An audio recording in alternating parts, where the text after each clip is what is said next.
আজ বানাচ্ছি মশলা Maggi. Hello everyone, কেমন আছেন সবাই? আশা করি সবাই খুব ভালো আছেন। আবারও একটা নতুন রেসিপিতে আপনাদের অনেক অনেক স্বাগত জানাই।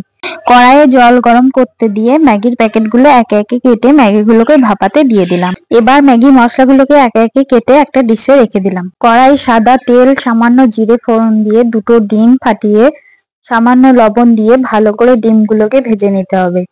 হালকা সাদা টেপ করে ভেজে নিয়ে একটা বাটিতে ডিমগুলো ঝুড়ো ঝুড়ো করে ভেজে নিয়ে তুলে রেখে দিতে হবে।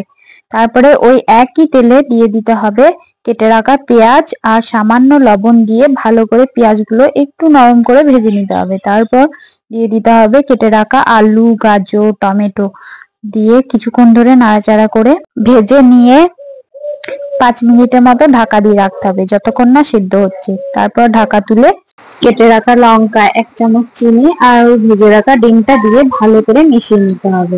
দিয়ে এবার chilli sauce, tomato sauce, soya sauce দিয়ে আবার ভালো করে সব একসঙ্গে মিশিয়ে নিতে হবে। এবার সেদ্ধ করে রাখা ম্যাগিটা দিয়ে ওই মশলাটার সাথে ভালো করে মিশিয়ে নিতে হবে। তারপর দিয়ে দিতে হবে ওপর থেকে ম্যাগি মশলা আর সামান্য গোলমরিচের গুঁড়ো দিয়ে আবারও ভালো করে মিশিয়ে নিলেই তৈরি আমাদের মশলা ম্যাগি। ভিডিওটা যদি আপনাদের ভালো লেগে থাকে লাইক, কমেন্ট, শেয়ার করতে ভুলবেন না। কিন্তু দেখা হচ্ছে অন্য কোনো রেসিপিতে, ততক্ষণ ভালো থাকবেন সবাই।